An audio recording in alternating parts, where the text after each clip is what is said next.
Hi friends, welcome back to my channel. ఈ వీడియోలో మనకు ఒకవేళ ప్రాబ్లమ్స్ వస్తే వాటికి సొల్యూషన్ ఎలా వెతుక్కోవాలో మనం డిస్కస్ చేద్దాం. మనిషి అన్న తర్వాత ప్రాబ్లమ్స్ ఉంటాయి. మనం మనుషులతో ఉంటున్నాం కాబట్టి ఖచ్చితంగా ప్రాబ్లమ్స్ వస్తాయి. అయితే ప్రాబ్లం వచ్చినప్పుడు ఎవరైతే ప్రశాంతంగా ఉంటారో వాళ్ళు దాన్ని సాల్వ్ చేయగలుగుతారు.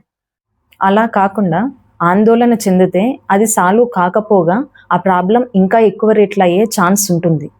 ఈ ప్రాబ్లం సాల్వింగ్ గురించి నేను విన్న ఒక జెన్ స్టోరీ మీతో చెప్తాను.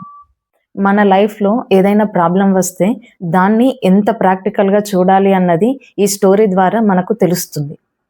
ఒక జెన్నాశ్రమంలో ఒక గురువు మరియు ఒక సీనియర్ శిష్యుడు చలికాలంలో చలిమంట వేసుకొని అలా కూర్చుంటారు. ఆ ఆశ్రమంలో ఎలా అంటే అందరూ సమానమే, ఒకరికొకరు రెస్పెక్ట్ ఇచ్చుకుంటారు, షో ఆఫ్ అంటూ ఏమీ ఉండదు. అప్పుడు ఆ గురువు, నేను రేపు ఈ ఆశ్రమం నుండి వెళ్ళిపోతున్నాను, ఈ ఆశ్రమం బాధ్యతలన్నీ నువ్వే తీసుకోవాలి అని శిష్యుడితో చెప్తాడు. దానికి శిష్యుడు, అలాగేనండి, చూసుకుంటాను అని అంటాడు. గురువు, చాలా మంది కొత్త శిష్యులు వచ్చారు, వాళ్ళందరినీ నువ్వే చూసుకోవాలంటూ ఇంకా ఏవేవో కొన్ని సలహాలు ఇస్తుంటాడు.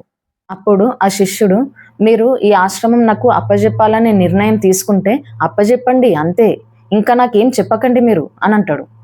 అప్పుడు గురువు, నువ్వు సమర్థవంతుడివే, నువ్వు డీల్ చేయగలవని నాకు తెలుసు, అందుకే ఈ బాధ్యతలన్నీ నీకు అప్పజెప్తున్నాను అని అంటాడు. గురువు ఆశ్రమం నడుపుతున్నప్పుడు చాలా ప్రాబ్లమ్స్ వస్తాయి అని అంటూ శిష్యుడికి ఒక బుక్ తీసి ఇస్తాడు.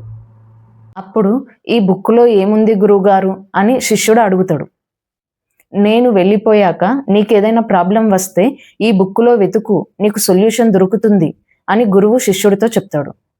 ఆ శిష్యుడు అలాగే అని ఆ బుక్ తీసుకుంటాడు. అప్పటికే వాళ్ళు వేసుకున్న ఆ చలిమంట కొంచెమే ఉంటుంది. అప్పుడు శిష్యుడు ఆ బుక్కును ఆ మంటల్లో వేసిస్తాడు. వెంటనే ఆ గురువు, అదేంటి, ఆ బుక్కును ఆ మంటల్లో ఎందుకు వేసినావు అని అంటాడు. అప్పుడు శిష్యుడు, ఫస్ట్ ఆఫ్ ఆల్ నాకేదైనా సమస్య వస్తే దానికి పరిష్కారం నేనే కనుక్కోవాలి, కానీ ఆ బుక్కులో ఎట్లుంటుంది అనేది ఒకటి. ఇంకొకటి, ఇప్పుడే నాకు సమస్య వచ్చింది, అదేంటంటే చలిమంటకు కట్టెలన్నీ అయిపోయాయి, నాకు ఇప్పుడు ఈ బుక్కే పరిష్కారంగా మారింది, ఇప్పుడు చూడండి మంట ఎంత బాగా మండుతుందో అని అంటాడు. అప్పుడు గురువు అతన్ని చూసి గట్టిగా నవ్వుతాడు. ఏమైందండి, ఎందుకు అలా నవ్వుతున్నారు అని శిష్యుడు అడుగుతాడు. మా గురువు గారు ఆ బుక్కును నాకు ఇచ్చినప్పుడు ఆ బుక్కును తీసుకెళ్ళి నా రూమ్లో పెట్టుకున్నాను.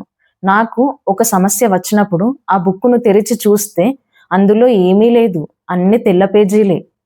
దాంట్లో ఏమైనా రాసుంటదేమో అనుకున్నా, కానీ ఏమీ లేదు.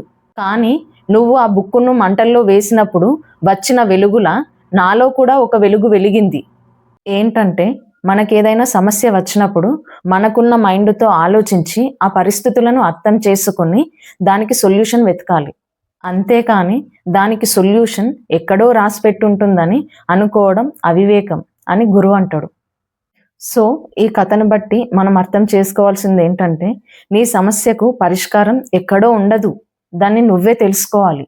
నువ్వు సరిగ్గా చూస్తే నీకున్న ప్రతి సమస్యకు సమాధానం ఖచ్చితంగా దొరుకుతుంది. ఓకే అండి, ఈ వీడియో మీకు నచ్చినట్లయితే వీడియోని లైక్ చేయండి, ఛానల్ని సబ్స్క్రైబ్ చేసుకోండి. నెక్స్ట్ వీడియోలో మళ్ళీ కలుద్దాం. బాయ్.